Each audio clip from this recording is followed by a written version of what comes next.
La verdad permaneció enterrada durante décadas. Un antiguo internado, 3 jóvenes que nunca regresaron a casa y un hombre atormentado por un secreto demasiado pesado para llevarse a la tumba. Lo que ocurrió aquella noche de invierno cambiará para siempre la forma en que vemos a las instituciones en las que confiamos nuestros hijos. Era el crudo invierno de 1980, cuando el viento azotaba con furia los muros del internado Colinas Verdes. Ubicado en lo alto de una colina y rodeado de densos bosques de pinos, el internado era conocido por su estricta disciplina y sus excelentes resultados académicos.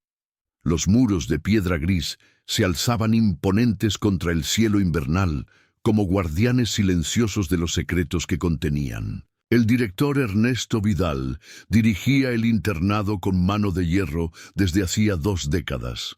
Alto, delgado y de mirada penetrante, su mera presencia en los pasillos bastaba para que los estudiantes se comportaran. Los padres de familia enviaban a sus hijos desde ciudades lejanas, confiando en que la disciplina estricta de Vidal forjaría el carácter de los jóvenes y los prepararía para un futuro brillante. El internado albergaba a 200 estudiantes de entre 12 y 18 años. Entre ellos se encontraban Martín Saavedra, Carlos Pineda y Alberto Guzmán, 3 amigos inseparables de 16 años, conocidos por su brillantez académica y su tendencia ocasional a cuestionar las reglas. Martín era el líder natural, de cabello oscuro y sonrisa fácil. Carlos, de complexión atlética, destacaba en deportes. Alberto, el más callado de los 3, tenía una mente privilegiada para las matemáticas. La vida en el internado seguía una rutina invariable. Los estudiantes se levantaban a las 6 de la mañana, desayunaban en el gran comedor, asistían a clases, realizaban actividades deportivas y estudiaban hasta la hora de dormir. Las visitas familiares se permitían una vez al mes y las comunicaciones con el exterior eran estrictamente controladas. Manuel Espinosa, el conserje del internado, era un hombre silencioso de 50 años que conocía cada rincón del edificio. Llevaba trabajando allí desde su juventud y los estudiantes apenas notaban su presencia mientras limpiaba pasillos, reparaba averías o mantenía los jardines. Sus ojos cansados habían sido testigos de la evolución del internado bajo el mandato de Vidal. El 15 de febrero de 1980, la temperatura descendió bruscamente y una fuerte nevada aisló el internado del pueblo cercano. Era viernes por la tarde, cuando Martín, Carlos y Alberto fueron sorprendidos por el subdirector Ramírez en la biblioteca.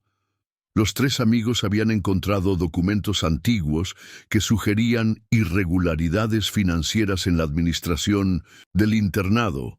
Ramírez les confiscó los papeles y los llevó directamente al despacho del director Vidal.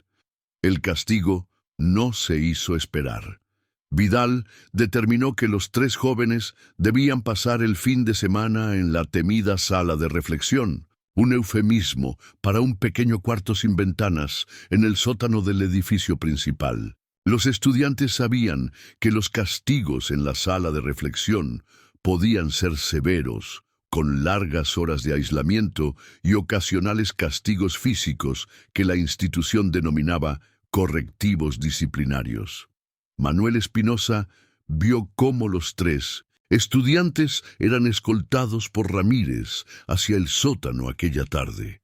Notó la mirada de furia contenida en los ojos de Vidal y sintió un escalofrío que no tenía nada que ver con el frío del invierno. El lunes siguiente, cuando los estudiantes debían reincorporarse a las clases, los 3 amigos no aparecieron. El director Vidal reunió a todos en el comedor y anunció que Martín, Carlos y Alberto habían huido del internado durante la noche. Afirmó que habían forzado una puerta lateral y robado provisiones de la cocina antes de escapar hacia el bosque. Se organizó una búsqueda inmediata en los alrededores del internado. La policía local fue notificada y peinó los bosques durante días sin encontrar rastro alguno de los 3 jóvenes. Las familias llegaron desesperadas, exigiendo respuestas, pero el director Vidal mantuvo firmemente su versión. Los 3 eran problemáticos, afirmó, y habían planeado su fuga durante semanas. Tras un mes de búsqueda infructuosa, el caso comenzó a enfriarse. No había testigos del supuesto escape, ninguna pista sobre el paradero de los jóvenes, ninguna señal de vida. Las autoridades concluyeron que probablemente habían muerto congelados en el bosque durante la tormenta de nieve, aunque nunca se encontraron sus cuerpos. Las familias se negaron a aceptar esta conclusión y continuaron buscando por su cuenta durante años. Pero sin nuevas pistas y con las autoridades cerrando el caso, el misterio de los 3 estudiantes desaparecidos del internado Colinas Verdes se convirtió en una historia local que se contaba en voz baja. Un recordatorio sombrío de 3 vidas, jóvenes perdidas sin explicación. Los años pasaron inexorablemente. El internado Colinas Verdes continuó funcionando bajo la dirección de Ernesto Vidal hasta su jubilación en 1995. Su reputación se mantuvo intacta, aunque siempre existió una sombra de duda entre los habitantes del pueblo cercano. Algunos padres decidieron no enviar a sus hijos allí tras los acontecimientos de 1980, pero la mayoría eligió creer la versión oficial de una fuga adolescente que terminó en tragedia.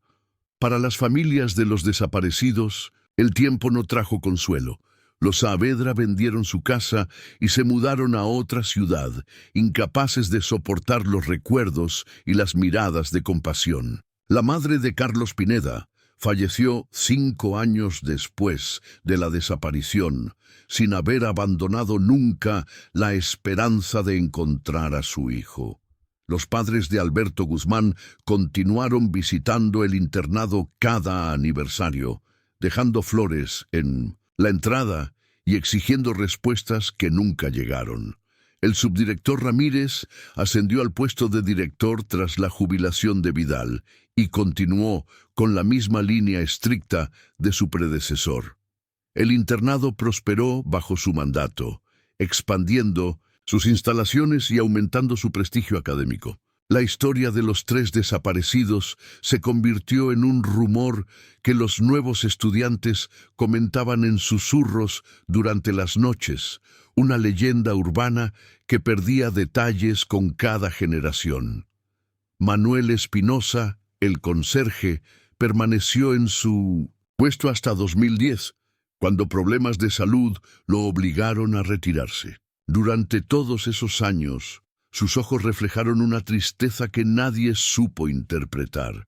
Se volvió más callado, más reservado, y algunos notaron que evitaba cierta zona del jardín trasero, un rincón alejado donde crecían arbustos silvestres y donde nunca plantó flores, como en el resto de los jardines. Lo que nadie sabía era lo que realmente había ocurrido aquella noche de febrero de 1980. Los 3 estudiantes nunca habían planeado fugarse. Después de ser llevados a la sala de reflexión, el director Vidal bajó al sótano furioso por los documentos que habían encontrado. Los papeles revelaban años de malversación de fondos, dinero destinado a mejoras que nunca se realizaron y que había terminado en cuentas personales del director. Vidal interrogó a los estudiantes uno por uno. Alberto, el más vulnerable de los 3, confesó que habían hecho copias de algunos documentos y las habían escondido. La rabia se apoderó del director, quien golpeó repetidamente a Alberto, exigiéndole revelar el escondite. El subdirector Ramírez sujetaba al joven mientras Vidal descargaba su furia. Los golpes fueron demasiado severos y Alberto perdió el conocimiento, golpeándose la cabeza contra la pared de piedra. Cuando intentaron reanimarlo, descubrieron con horror que no respiraba. El pánico se apoderó de Vidal y Ramírez, un estudiante. Muerto significaría el fin de sus carreras, investigaciones, posiblemente prisión. Decidieron en cuestión de minutos que tenían que encubrir lo sucedido. Llamaron a Manuel Espinosa, quien había demostrado su lealtad durante años, y lo obligaron a participar en el encubrimiento, amenazando a su familia. Esa misma noche, mientras la tormenta de nieve arreciaba, Manuel cavó una fosa profunda en la parte más alejada del jardín, detrás de unos arbustos densos. Vidal y Ramírez envolvieron el cuerpo de Alberto en mantas y lo enterraron allí bajo la atenta mirada de Martín y Carlos, quienes comprendieron que su destino estaba sellado.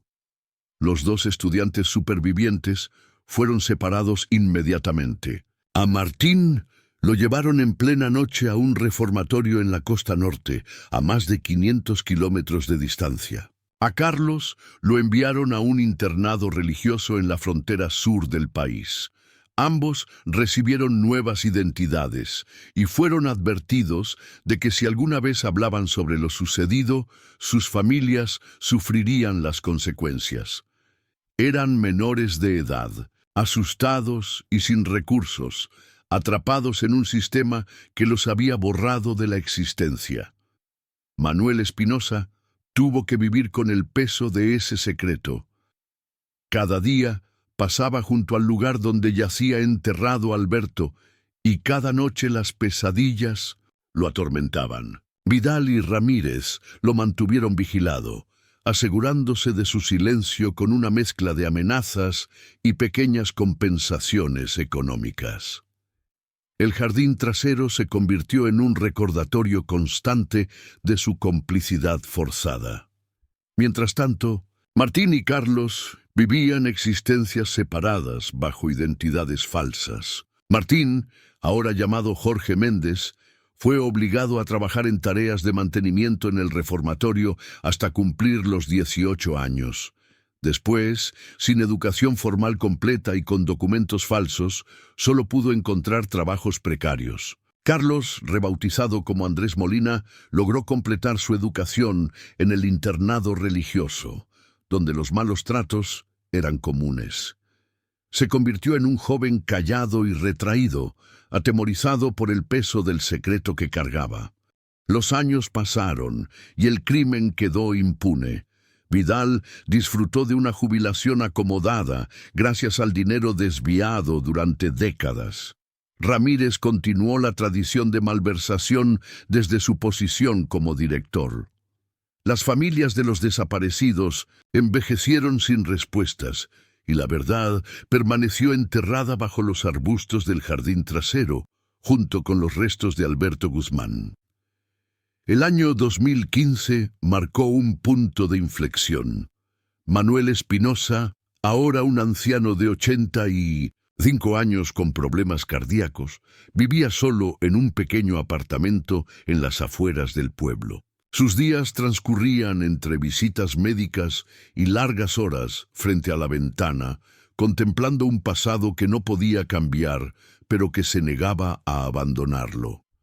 Elena Morales, una joven bloguera de 30 años, había crecido escuchando historias sobre los 3 estudiantes desaparecidos. Su tío había sido profesor en el internado años después del incidente y siempre había sospechado que la versión oficial no cuadraba. Elena había creado un blog dedicado a casos sin resolver, principalmente desapariciones y misterios locales. Su estilo meticuloso de investigación la había convertido en una voz respetada en la comunidad online de aficionados a casos sin resolver. En abril de ese año, Elena publicó un extenso artículo revisando el caso de los 3 estudiantes del internado Colinas Verdes, coincidiendo con el 35º aniversario de la desaparición. Recopiló testimonios de antiguos estudiantes, entrevistó a familiares y analizó las inconsistencias en la investigación original. Su artículo señalaba la extraña coincidencia de que los 3 hubieran descubierto irregularidades financieras justo antes de su supuesta fuga.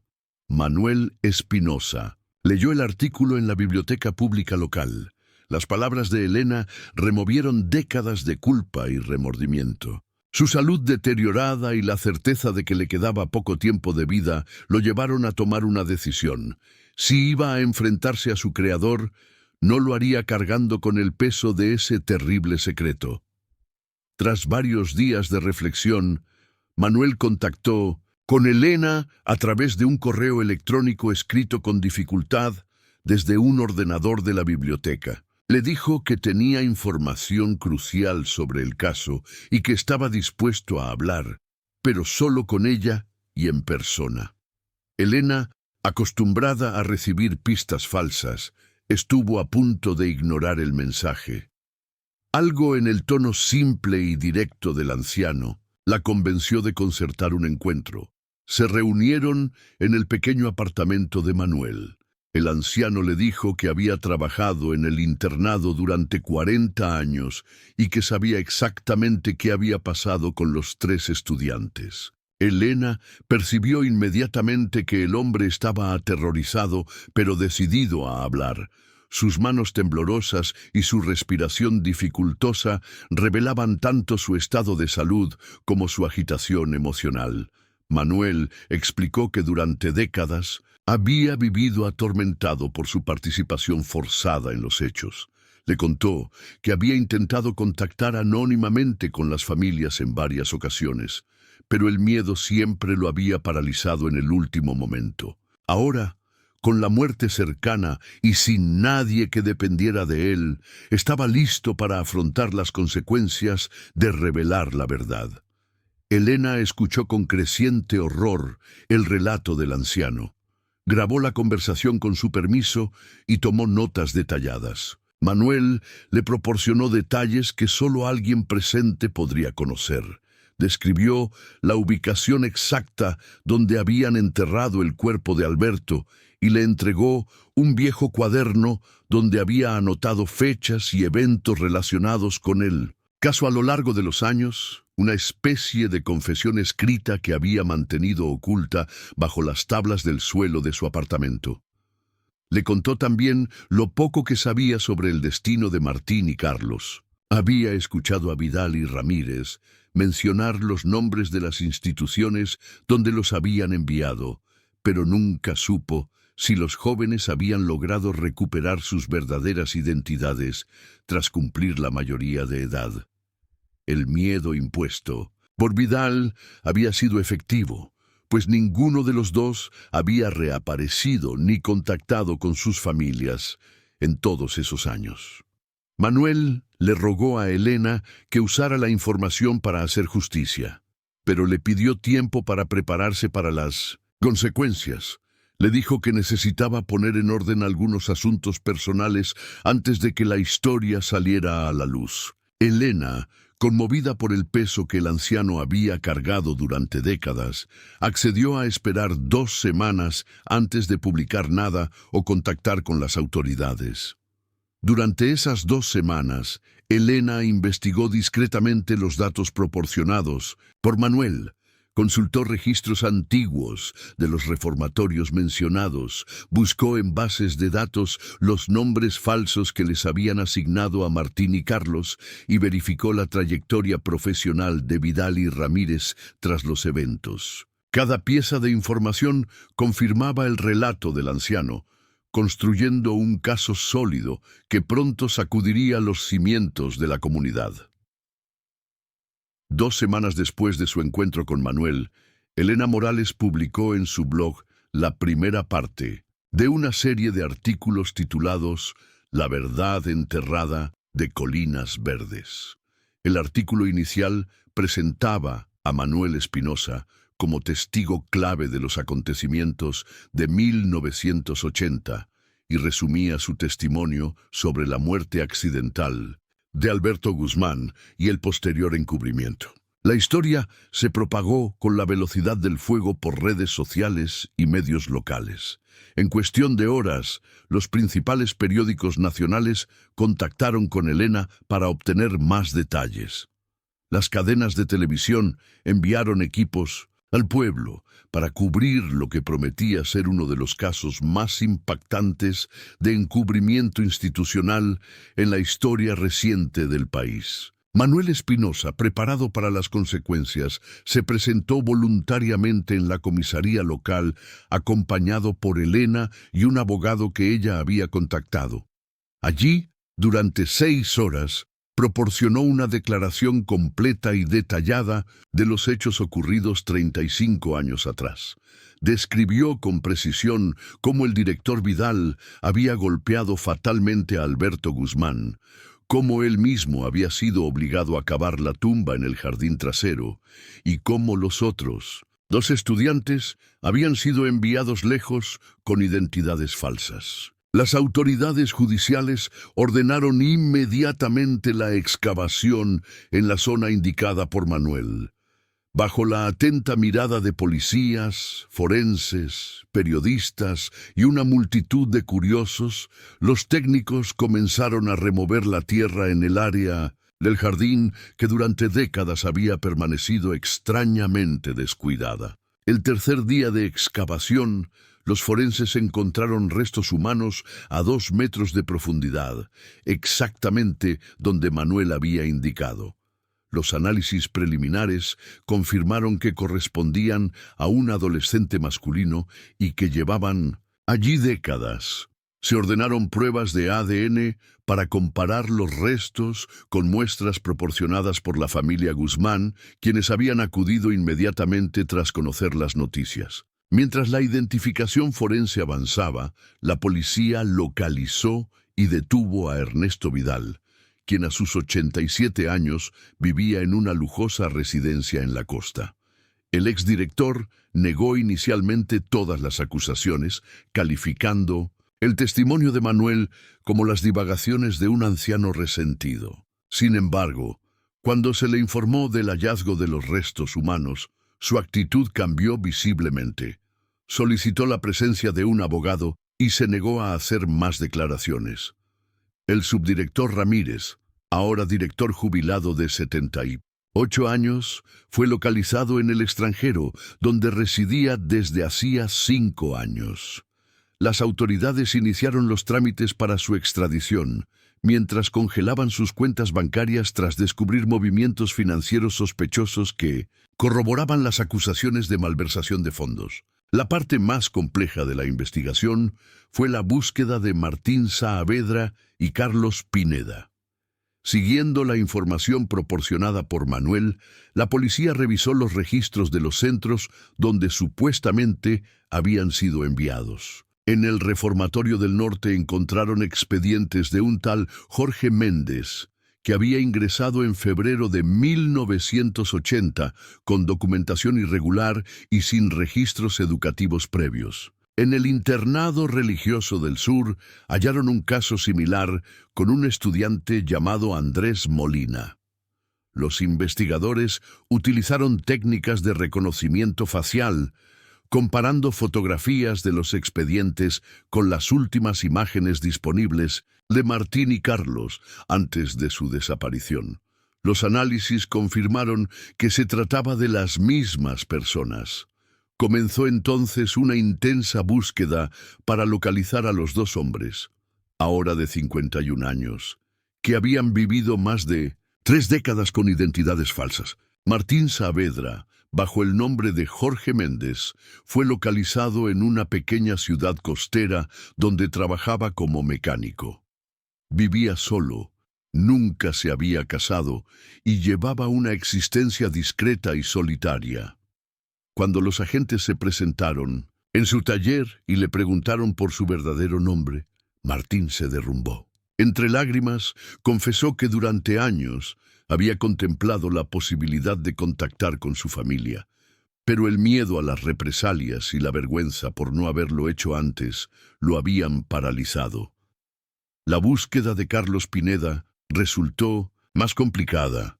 Los registros de Andrés Molina se perdían en 2003, cuando aparentemente había emigrado. Tras semanas de investigación internacional, lo localizaron en un país vecino, donde trabajaba como profesor de matemáticas en un colegio rural. Carlos había construido una nueva vida, se había casado y tenía 2 hijos que desconocían completamente su verdadera identidad y su pasado. El reencuentro de Martín y Carlos con sus familias fue uno de los momentos más emotivos del caso. Los padres de Martín, ahora ancianos, habían mantenido intacta la habitación de su hijo durante 35 años. El padre de Carlos, único miembro superviviente de su familia, viajó desde otra ciudad para abrazar al hijo que había dado por perdido décadas atrás. Los medios de comunicación cubrieron estos encuentros con respeto, destacando la resiliencia de unas familias que nunca habían perdido la esperanza. Los padres de Alberto Guzmán recibieron la confirmación oficial de que los restos encontrados correspondían a su hijo. El dolor por la pérdida definitiva se mezcló con el alivio de conocer finalmente la verdad y poder dar sepultura digna a su hijo. En una ceremonia privada, Alberto fue enterrado en el cementerio local con la presencia de Martín y Carlos, quienes pudieron finalmente despedirse de su amigo. Manuel Espinosa, cuya confesión había desencadenado toda la investigación, fue procesado por complicidad en el encubrimiento, pero recibió una sentencia reducida debido a su cooperación, su avanzada edad y las circunstancias coercitivas bajo las que había actuado. Su salud, ya frágil, se deterioró rápidamente tras las intensas sesiones de interrogatorio y el estrés del proceso judicial. Los meses siguientes a la revelación de Manuel Espinosa transformaron profundamente la vida de todos los involucrados. El caso del internado Colinas Verdes, como fue conocido mediáticamente, captó la atención nacional e internacional, generando un intenso debate sobre el abuso de poder en instituciones educativas y la necesidad de mejorar los sistemas de protección a menores. Ernesto Vidal fue formalmente acusado de homicidio, secuestro, falsificación de documentos y malversación de fondos. A pesar de los intentos de su defensa de alegar demencia senil e incapacidad para afrontar un juicio, los peritos judiciales determinaron que estaba en plenas facultades mentales. El juicio se celebró con gran expectación mediática. Vidal mantuvo una actitud fría y distante durante todo el proceso, sin mostrar arrepentimiento. Fue condenado a 20 años de prisión, una sentencia que, dada su avanzada edad, equivalía a cadena perpetua. El subdirector Ramírez fue extraditado y enfrentó cargos similares, además de obstrucción a la justicia por haber huido del país cuando supo que el caso se había reabierto. Durante el juicio, intentó minimizar su participación, alegando que había actuado bajo las órdenes de Vidal y por miedo a perder su empleo. Las pruebas presentadas, incluido el testimonio de Manuel y documentos encontrados en su residencia en el extranjero, demostraron su participación activa tanto en la muerte de Alberto como en el posterior encubrimiento. Fue condenado a 18 años de prisión. La investigación financiera destapó décadas de corrupción en la gestión del internado. Se descubrió que Vidal y Ramírez habían desviado millones de euros destinados a mejoras educativas, becas y programas especiales. El dinero se encontraba repartido en diversas cuentas en el extranjero y propiedades de lujo adquiridas a través de testaferros. Los bienes fueron confiscados y se estableció un fondo de compensación para antiguos estudiantes que habían sufrido abusos en la institución. Manuel Espinosa cumplió 6 meses de arresto domiciliario antes de que su salud se deteriorara hasta un punto crítico. Falleció en el hospital local, acompañado por Elena Morales, con quien había desarrollado una relación casi filial durante los meses de investigación. Antes de morir, Manuel pudo reunirse con los padres de Alberto Guzmán, quienes, en un Acto de extraordinaria compasión, le ofrecieron su perdón, reconociendo que también él había sido una víctima de las circunstancias. El funeral de Manuel fue sencillo pero concurrido, con la presencia de muchos antiguos estudiantes que recordaban al conserje como una figura amable en un entorno hostil. Martín Saavedra y Carlos Pineda enfrentaron el difícil proceso de reconstruir sus identidades legales originales. Ambos recibieron apoyo psicológico para procesar el trauma que habían vivido y la compleja transición de volver a ser quienes eran después de 35 años viviendo como otras personas. El Estado les concedió una indemnización por los daños sufridos, aunque ambos coincidieron en que ninguna cantidad podía compensar las décadas perdidas. Martín decidió volver a vivir con sus padres ancianos para recuperar parte del tiempo perdido. Retomó sus estudios, completando finalmente la educación que le había sido arrebatada. Se convirtió en un activo defensor de los derechos de los menores en instituciones educativas, ofreciendo charlas en escuelas y colaborando con organizaciones dedicadas a prevenir el abuso infantil. Carlos enfrentó la difícil tarea de explicar a su esposa e hijos su verdadera identidad y pasado. Tras el shock inicial, su familia lo apoyó en el proceso de reconexión con su padre y sus raíces. Decidió mantener su trabajo como profesor, pero ahora bajo su verdadero nombre. La experiencia le dio una sensibilidad especial hacia estudiantes con dificultades, convirtiéndolo en un mentor respetado y querido. El internado Colinas Verdes cerró sus puertas definitivamente tras el escándalo. Las autoridades educativas revocaron su licencia y el edificio permaneció abandonado durante meses, convirtiéndose en un lugar de peregrinación para curiosos y periodistas. Finalmente, el ayuntamiento local adquirió la propiedad y tras consultar con las familias afectadas, decidió demoler el edificio principal y convertir los terrenos en un parque memorial dedicado a Alberto Guzmán y a todas las víctimas de abuso institucional. Elena Morales, la bloguera cuya persistencia había sido fundamental para destapar la verdad, recibió múltiples reconocimientos por su labor periodística.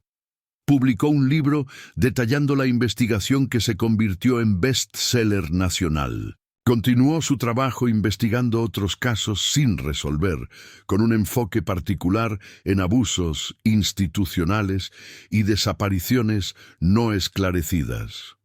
Su blog se transformó en un medio digital respetado, especializado en periodismo de investigación. Las familias de los 3 estudiantes, unidas por la tragedia y la búsqueda de la verdad, mantuvieron un estrecho contacto. Los Saavedra, los Pineda y los Guzmán crearon una fundación dedicada a monitorear prácticas disciplinarias en internados y centros educativos, promoviendo la transparencia y protocolos de seguridad para evitar que casos similares pudieran repetirse. 5 años después de las revelaciones de Manuel Espinosa, el parque memorial construido donde una vez se alzó el internado Colinas Verdes se ha convertido en un lugar de reflexión y recuerdo. Un monumento sencillo pero poderoso en su centro lleva grabados los nombres de Alberto, Martín y Carlos, junto con la frase «La verdad, por largo tiempo enterrada, finalmente florece».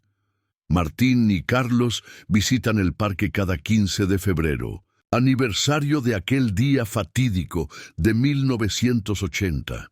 Ambos han encontrado cierta paz, aunque las cicatrices emocionales permanecen. Sus testimonios en escuelas y universidades han contribuido a generar conciencia sobre el abuso de poder y la importancia de proteger a los más vulnerables.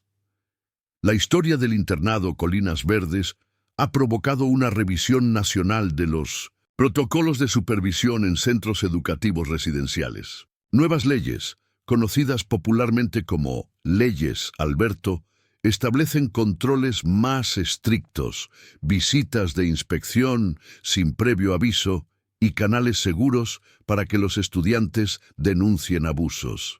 El legado más importante de este caso trágico ha sido quizás demostrar que la verdad, por más profundamente enterrada que esté, encuentra siempre el camino hacia la luz, que el silencio impuesto por el miedo puede romperse con el valor de una sola persona dispuesta a enfrentar su pasado, y que nunca es tarde para la justicia, incluso cuando llega 35 años después.